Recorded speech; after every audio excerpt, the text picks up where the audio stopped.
सुबह से आ गए थे, मैं तो सो उठ के पेपर पढ़ रहा था, चाय पी रहा था। बोले हम लोग ईडी वाले हैं। बोले अच्छी बात है भाई, आओ स्वागत है। मैं इंतजार कर रहा था 2-3 साल से। ईडी की कार्रवाई जारी थी। सुबह 8 बजे से ईडी की टीम अंदर थी और जैसे ही भूपेश बघेल अपने निवास के बाहर निकले, किस तरह से देख सकते हैं कार्यकर्ताओं में जोश है, कार्यकर्ताओं के चेहरे पर मुस्कान है। उन्हें डर था कि कहीं आज टीवी में चल रहा है कि बहुत हसीन आया है, नोट गिनने का। वो साहब लोग बोले मेरी बहू है, वो बैंक में कहीं नौकरी करती थी शादी के पहले। ये जितना रुपया है मैं ऐसी गिन दे दूँ साहब, कहा मशीन।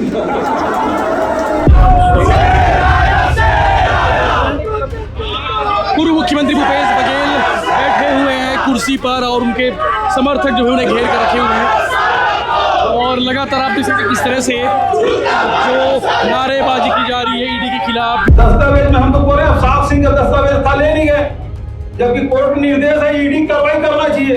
मैंने तो बोला कि इसमें ईडी कार्रवाई करने के लिए कहा अवसाफ सिंह, ये दस्तावेज ले जाओ, नहीं ले गए। ये तो भूपेश बघेल का हाथ दबाने की ताकत किसी में नहीं है। भूपेश बघेल मौत से नहीं डरता।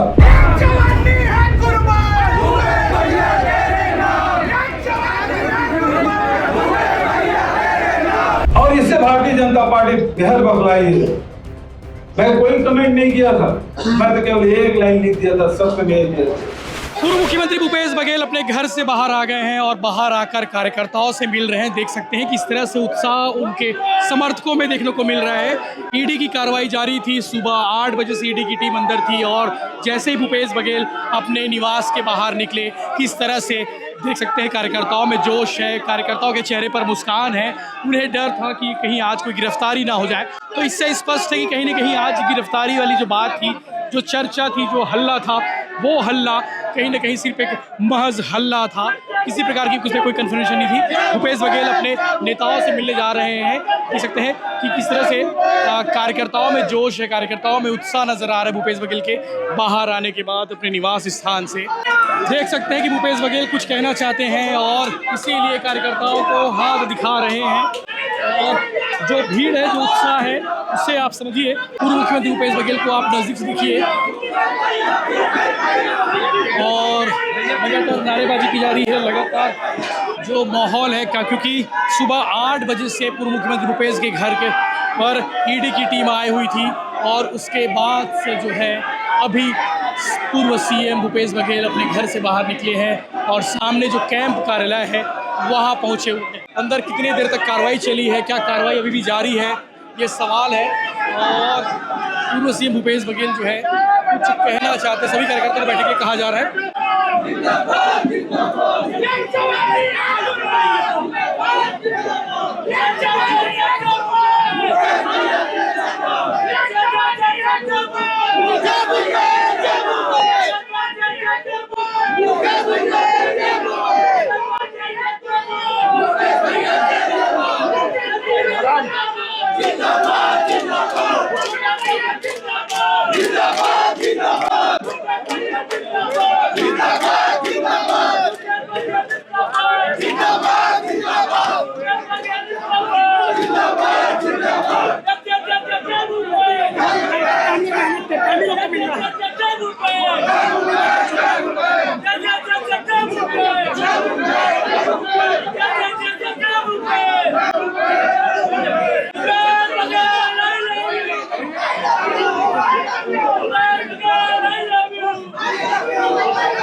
पूर्व मुख्यमंत्री भूपेश बघेल बैठे हुए हैं कुर्सी पर और उनके समर्थक जो है उन्हें घेर कर रखे हुए हैं और लगातार आप देख सकते हैं किस तरह से जो नारेबाजी की जा रही है ईडी के खिलाफ, बीजेपी के खिलाफ यहाँ पे। और पूर्व मुख्यमंत्री भूपेश बघेल जो है कुर्सी पर बैठकर चीज़ों को देख रहे हैं क्योंकि सुबह 8 बजे से ईडी की कार्रवाई जारी थी और ईडी की टीम जो है अभी का जो वक्त हो चुका है 5:45 बज रहे हैं।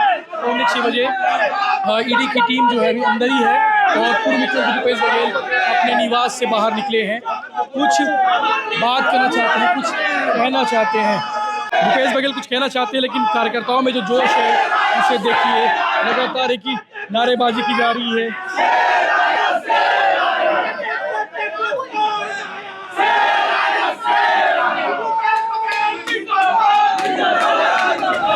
प्रताड़ित करना, बदनाम करना, उसी कड़ी में आज ये हमारे घर आए। सुबह से आ गए थे, मैं सो उठ के पेपर पढ़ रहा था, चाय पी रहा था। बोले हम लोग ईडी वाले हैं। बोले अच्छी बात है भाई, आओ स्वागत है। मैं इंतजार कर रहा था 2-3 साल से आप आए। स्वागत है, बैठिए, चाय पीजिए।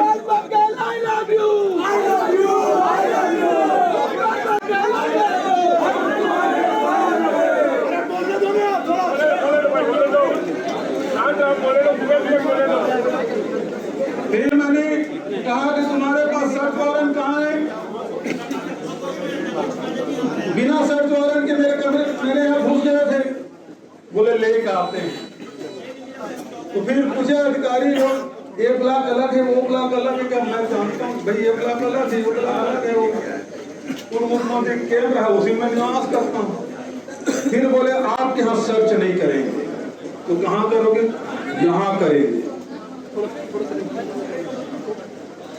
और जब सर्च किए क्या मिला मालूम है? मंतूराम और डॉक्टर पुनीत गुप्ता, उसके बीच में जो बातचीत कर रहे हैं ना, वो पेन ड्राइव मिला।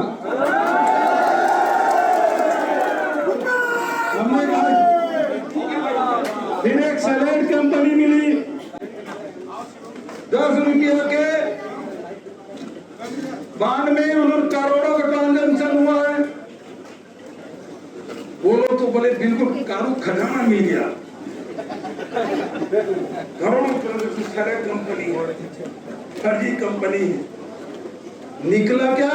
2015 का मामला अभिषेक सिंह का था। वो अब उसको कहा भैया इसको ले जाओ। हाथ पांव फूल गए अभिषेक सिंह का नाम सुनते ही। वो पेपर अभी छोड़ दिए। मैंने कहा कि कोर्ट का डायरेक्शन है, ईडी जांच करना चाहिए। देख लो कॉपी में लिखा हुआ है, जांच करो इसकी। ये स्थिति ईडी की है। अब ये लोग भी क्या करेंगे? का आदेश है, वो आए जांच कर रहे हैं।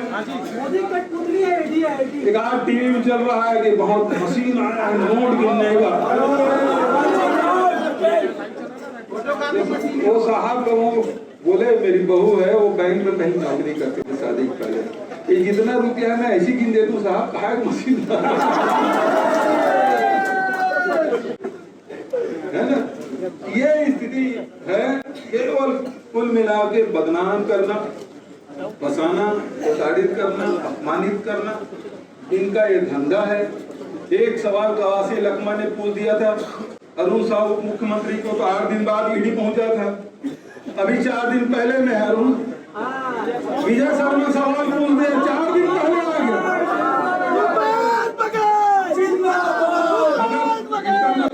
अरुण साहब से ज्यादा विजय शर्मा चलती है।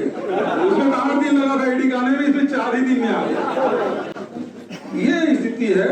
लेकिन कुल मिलाकर बात यह है कि आप सबका मैं हृदय से धन्यवाद देता हूँ। सभी विधायक साथी जिस प्रकार से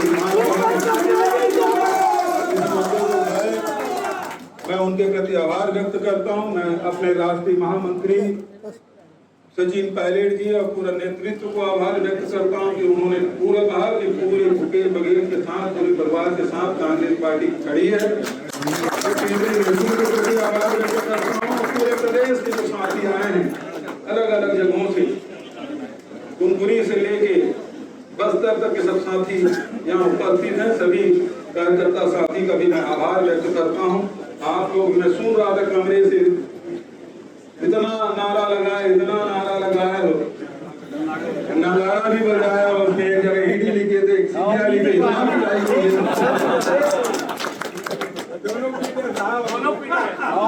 नगारा पीटे हो।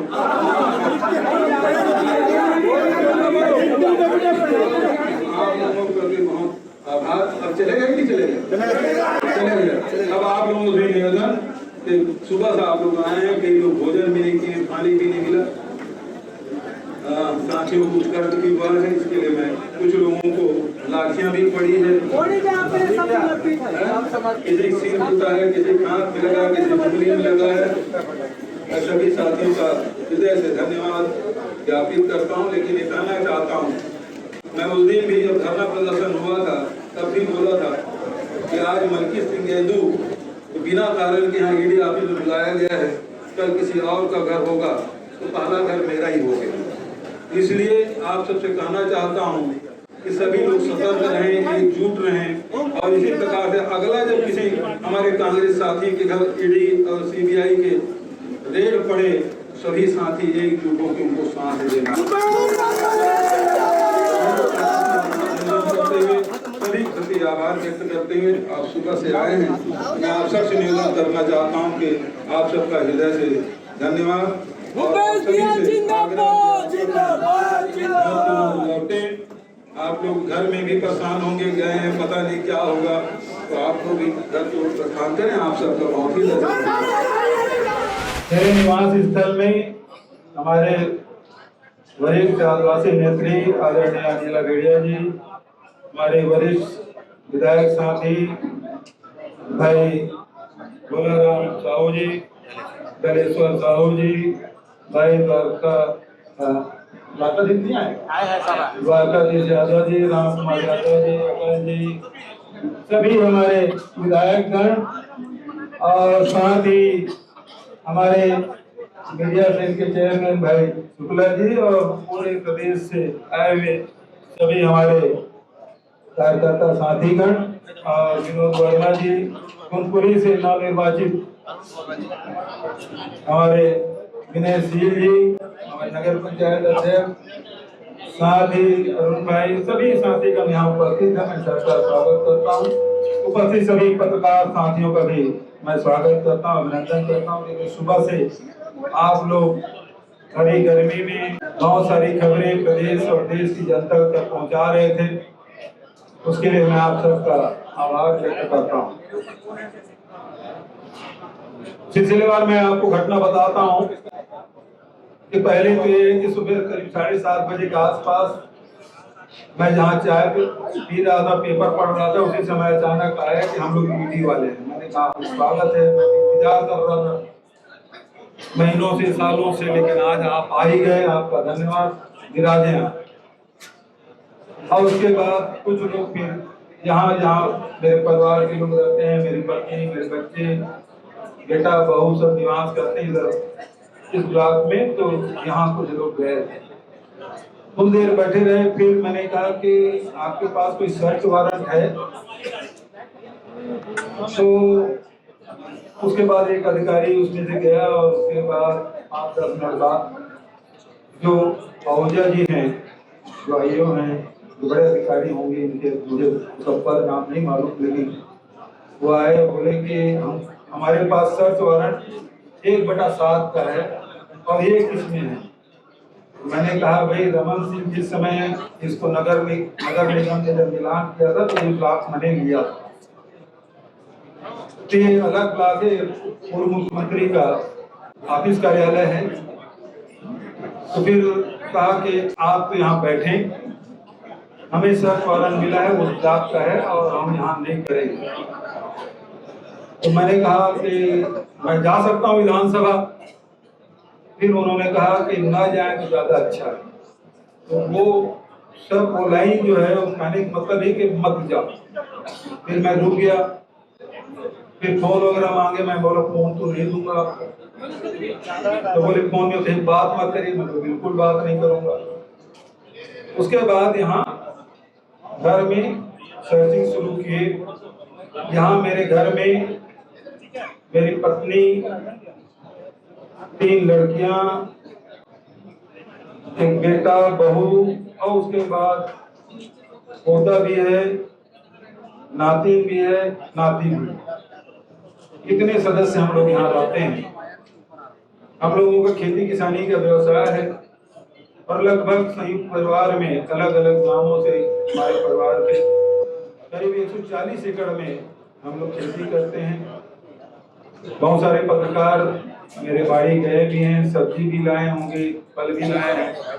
तो वहाँ फल की सब्जी गांव में धान भी है, मक्का भी है, सरसों भी है, सभी प्रकार के फसल हम लोग सब्जी फल और दलहन तिलहन सब लोग लेते हैं। और एक समिति परिवार भी है। अभी ईडी ने जितने भी हम लोगों ने हमारे यहाँ दस्तावेज जो दिए, उसमें मैंने जैसे कहा कि एक मंतूराम और पुनीत गुप्ता के बीच में 10-15 करोड़ की जो लेन देन की बात हो रही थी, वो जब्त करके ले गए हैं पेन ड्राइव। और दूसरा अफसाक सिंह के नाम से जो सलेट कंपनी था, और उसमें 10 रुपये शेयर में करोड़ों उसमें कंपनी खड़ा किया था। वो पूरी कंपनी की कॉपी पड़ी हुई थी। फिर बाल के खिलाफ जो केस किया था वो फाइल भी था। कुछ सीएम मैडम वाला जो फाइल था वो भी पड़ा हुआ था। बहुत सारे फाइलें थी, पलट के देखते रहे। जब शुरू कर देते तो बड़ा खुश होते थे, लेकिन जहाँ रमन सिंह का नाम या सीएम मैडम का नाम या अवतार सिंह का नाम या मंटू पवार का नाम देखते थे तो हाथ पैर भी नहीं। तो यहाँ जितने भी हमारे यहाँ सोना चांदी बिल्कुल नहीं ले गए, क्योंकि जितना डिक्लेयर हुआ था उतना हमारे पास था। वो सारे उसको देख के छोड़ के गए हैं।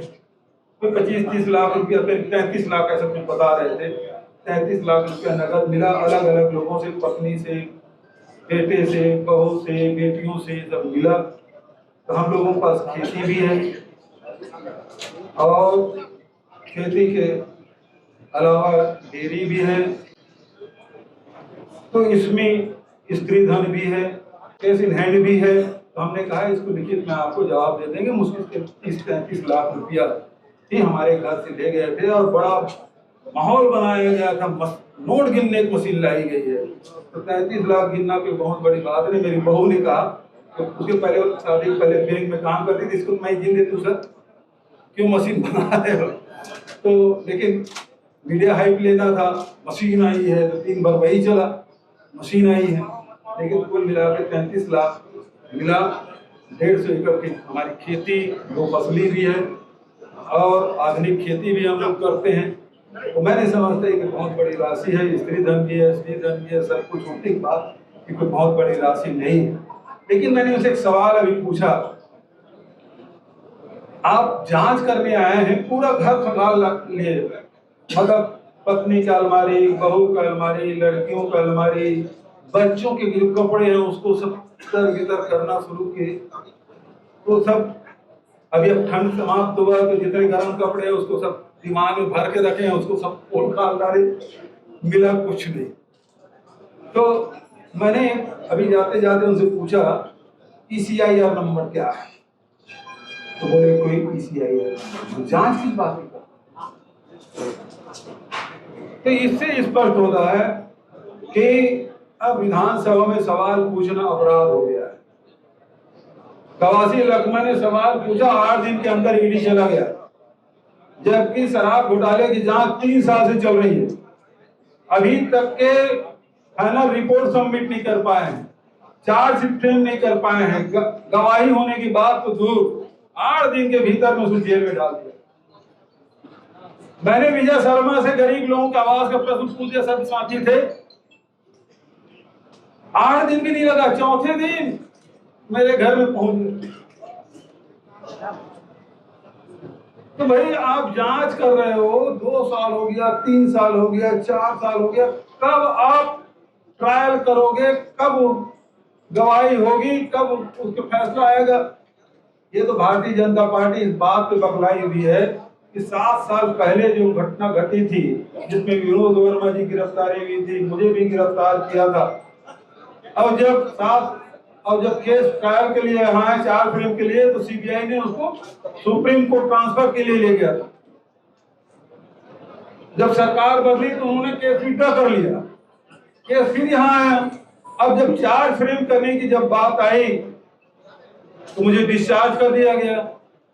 वो भी सेंट्रल एजेंसी सीबीआई है। और इससे भारतीय जनता पार्टी बेहद बखलाई है। मैं कोई कमेंट नहीं किया था, मैं तो केवल एक लाइन लिख दिया था, सत्य में दिया था। लेकिन आज जिस प्रकार से कार्रवाई इन्होंने की है, वो ये बखलाहट है इनका, और ये प्रदर्शित करता है कि ये दो कारण से बेहद उद्वेलित हैं और वो किसी सीमा तक जा सकते हैं। और इस आधार पर मेरे घर में सर्चिंग की गई, सारे संपत्ति कुल मिला के 32-33 लाख रुपए ले गए हैं। उसका हिसाब हम लोग दे देंगे, कोई बहुत बड़ी बात नहीं है। इतना बड़ा परिवार है, 140 एकड़ में खेती करते हैं, ये कोई बहुत बड़ी राशि नहीं है, लेकिन उतना ही राशि ले गए हैं। तो ये स्थिति है, बखलाहट में कार्रवाई कर रहे हैं। लेकिन अब देश की जनता जान चुकी है। पहले सीबीआई ईडी की कार्रवाई होती थी तो लोग समझते थे कि जरूर कुछ गड़बड़ होगा, लेकिन अभी जिस प्रकार से घटनाक्रम घटी पूरे देश भर में, उससे स्पष्ट हो गया है कि भारतीय जनता पार्टी जब बखलावती है तो परेशान करने के लिए, प्रताड़ित करने के लिए, बदनाम करने के लिए इस प्रकार से कार्रवाई करते हैं। सुबह से आए 9 घंटा, बोले इतना बड़ा था तो दूसरे जगह 7-7 दिन रहते थे। शाम को ही चले, वो खाली हो गए थे 4 बजे तक, वो खाली बैठे थे। खाना भी खाए, नाश्ता भी किए, चाय भी पिए, सब ठीक है। हमारे मेहमान है, हमारे घर में आए, हमारी जिम्मेदारी। लेकिन पूर्व मुख्यमंत्री के घर में यदि जांच हो और कुछ घंटे में समाप्त हो जाए, इसका मतलब है कि उसको कुछ मिला उला नहीं है। ये दूसरे यहाँ तो 1-1 दिन, 2-2 दिन, 3-3, 5-5 दिन का भी चल सकता है। ये केवल बदनाम करने के लिए यहाँ आए थे। लेकिन प्रदेश की जनता, देश की जनता जान चुकी है कि जिस प्रकार से अभी जनरल सेक्रेटरी मुझे बनाया गया, पंजाब जैसे महत्वपूर्ण राज्य के मुझे प्रभार दिया गया है, तो इससे ये 3-4 कारण है जिसके कारण से बदलाव है। उस दिन कोर्ट ने ही आदेश किया लिकर मामले में कि भाई जो फैक्ट्री वाले हैं उसके यहाँ कार्रवाई कब करो। मैंने विधानसभा में भी कहा, कार्रवाई क्यों नहीं कर रहे हो भाई? यदि शासन का नुकसान हुआ है और ओपी चौधरी के पास पूरे विभाग है टैक्स वसूलने का, कितने बार नोटिस दिए हैं? मुख्यमंत्री के पास आबकारी विभाग है, मुख्यमंत्री के विभाग ने कब नोटिस जारी किया? राज्य सरकार को नुकसान हुआ है तो वसूल करे ना, कौन रोक रहा है? वसूल तो कर नहीं रहे, केवल बदनाम करना, षड्यंत्र करना इसका उद्देश्य था। तो आप सबका बहुत बहुत धन्यवाद। सुबह से आप लोग आए, बहुत आप लोग भी पसीना बहाए हैं और कुछ असुविधा होगी क्योंकि इतने बड़ी छाया था जिसमें आप लोग बैठ पाए, लेकिन बहुत लोगों को पानी, चाय, नाश्ता नहीं मिल पाया होगा, उसके लिए मैं आप सबसे क्षमा चाहता हूं। कोई पूछताछ नहीं, केवल घर में कितनी संपत्ति है उसकी जांच हुई, किसके पास कितना सोना है, किसके पास कितने चांदी है, किसके पास कितना रुपया है, इसके अलावा कुछ नहीं। अरे भाई मैंने क्या कहा, एक तो ECIR नंबर नहीं, पहले आपको लाइन बोला है ना, दूसरा घर में जांच किए, केवल आपके पास संपत्ति कितनी है उसकी जांच उन्होंने की। सोना चांदी वो छोड़ के गए, रुपया वो 32-33 लाख उसको लेके गए। डिजिटल डिवाइस और दस्तावेज, अरे भाई डिजिटल दस्तावेज में हम तो बोल रहे हैं अफसाफ सिंह का दस्तावेज था, ले नहीं गए, जबकि कोर्ट निर्देश है ईडी कार्रवाई करना चाहिए। मैंने तो बोला कि इसमें ईडी कार्रवाई करने के लिए कहा अफसाफ सिंह, ये दस्तावेज ले जाओ, नहीं ले गए क्योंकि रमन सिंह के बेटे का है, पूर्व सांसद का है, वो दस्तावेज मेरे पास पड़ा हुआ है, नहीं ले गए। हाँ, मंतूराम वाला डिवाइस ले गए, डॉक्टर पुनीत गुप्ता उसके बीच में करोड़ों की कुछ बात हो रही थी, वो वाला ले गए। ऐसी कार्रवाइयों से क्या विपक्ष को दबाने का प्रयास किया जा रहा है? और में तो क्या है, ईडी आईटी के नाम से, अरे भाई सामान्य आदमी, जो प्रतिष्ठा वाला आदमी है, इज्जतदार आदमी, घर में एक कांस्टेबल भी थाने के चलते, मोहल्ले में चर्चा हो जाती है कि फलाने के घर में कांस्टेबल क्यों आया था, पुलिस वाला क्यों आया था। तो आज ईडी सबसे बड़ी संस्था, यदि भूपेश बघेल में आए तो चर्चा तो होना है, लेकिन क्या है उद्देश्य क्या था? केवल बदनाम करना। मुख्यमंत्री बोल रहे हैं कि ईडी जो है केंद्रीय एजेंसी है, इससे प्रदेश का लेना देना नहीं है, सरकार का काम लेना देना नहीं है। मुख्यमंत्री मतलब अब मुख्यमंत्री अपना बचाव करने लगते हैं। आप कह रहे सोना चांदी छोड़ गए, कुछ चीजें छोड़ गए, तो दोबारा आएंगे क्या? और अगर आए तो किस तरीके से? नहीं, देखिए जांच एजेंसी का पूरा सहयोग करें भाई, वो कर्मचारी हैं, वो तो उसको कोई गुलाम है। सुप्रीम कोर्ट ने वैसे ही कहा कि पिंजरे के तोते हैं, उसके बाद कुछ करने का है कि हम लोग कुछ नहीं करना है। मुख्यमंत्री ने ये भी कहा है कि कुछ लोग जेल के अंदर चले गए, कुछ लोग जाने की तैयारी कर लें, ये भी उन्होंने कहा। अब वो विष्णुदेव साय के बारे में क्या बोलूंगा? प्रश्न से भागते हैं विधानसभा में, विधानसभा में लिख के आता है उसी को पढ़ते हैं। तो अभी भी जो बयान दिए हैं वो लिख के कोई दिया होगा, उसी को पढ़े होंगे, अपने मन से कुछ बोल नहीं पाते। ये सारे विधायक हैं, बिना देखे कुछ बोल पाते हैं क्या? सत्र किस तरीके से देखा जाएगा? सत्र देखिए, जनता के मुद्दे का हमको लड़ना है। भूपेश बघेल अपने लिए कभी लड़ाई नहीं लड़ता। भूपेश बघेल हमेशा कांग्रेस पार्टी नहीं सिखाया कि जनता के मुद्दे के लिए लड़ना है, और यही काम भूपेश बघेल करता है। भूपेश बघेल हमेशा आम जनता की लड़ाई, चाहे किसान हो, मजदूर हो, आदिवासी हो, महिला हो, बेरोजगार हो, छत्तीसगढ़ की जनता के हित में लड़ाई हमेशा लड़ता रहा है और लड़ता रहेगा। लगातार बीजेपी कह रही है कि कांग्रेस हर जगह से साफ हो रही, तो हम क्यों उन्हें डराएंगे? उनको वहीं पर कहीं पे स्टैंड नहीं ले पा रहे, अपने लिए काम नहीं कर पा रहे। अब ये चीज बताओ, भारतीय जनता पार्टी इस घटना में लीडर वाले स्कैम जो बोल रहे हैं, 3 साल से जांच कर चल रही है, अभी तक के वो चार्ज फ्रेम कर पाए क्या? अपना फाइनल रिपोर्ट सबमिट कर पाए क्या? जांच के नाम से खोले रहे और सबको जेल में डालते रहो। यही है, ये इनके काम करने की स्पीड है। जिंदगी भर में जवाब नहीं कर पाएंगे। 14 जगह ईडी का छापा पड़ा। हाँ, वही तो कह रहा हूँ, ये वही बताने का। किसका क्या संबंध है? 14 जगह जो पड़ा है, अब उसके बारे में क्या जानूंगा भैया? मैं यहाँ मैं बंद था या निकला, मैं आपसे बात कर रहा हूँ। कितने जगह कल पेपर में पढ़ूंगे, आज रात को टीवी, वैसे आजकल टेलीविजन वगैरह देखता नहीं। क्या छत्तीसगढ़ से पंजाब को साधने की कहीं ना कहीं कवायद बीजेपी कर रही है? छत्तीसगढ़ से आपकी छवि धूमिल करके पंजाब को साधने की कवायद बीजेपी कर रही है। देखो, भूपेश बघेल का हाथ दबाने की ताकत किसी में नहीं है। भूपेश बघेल मौत से नहीं डरता, न चुनाव लड़ने से डरता, न मरने से डरता। मुझे कोई क्या डराएगा? समझे ना? बहुत हम लोगों ने देखा, झीरम घाटी में हमारे नेता शहीद हुए हैं, उस दिन से मौत का खौफ खत्म हो गया है। और षड्यंत्र प्रो खराते हैं, हम जानते हैं षड्यंत्र प्रो खराते हैं, तो हारने की भी डर नहीं है, मरने की भी डर नहीं है। ये मुझे क्या डराएंगे? सत्र में आज आप शामिल नहीं हो पाए विधानसभा, हाँ, तो मुझे रोका गया मानना किया गया है। ना है, मैं ये उसकी शिकायत नहीं करूँगा। जांच कर रहे थे, उस कर्मचारी के बारे में क्या शिकायत करूँ? मुझे ये नहीं कहा कि आप मत जाओ, लेकिन ये भी कहा कि ना जाओ तो अच्छा है। सर, इसका सीधा मतलब क्या है? ना जाओ तो अच्छा है। तो आप समझ सकते हैं उसका मतलब क्या होता है। बहुत बहुत धन्यवाद।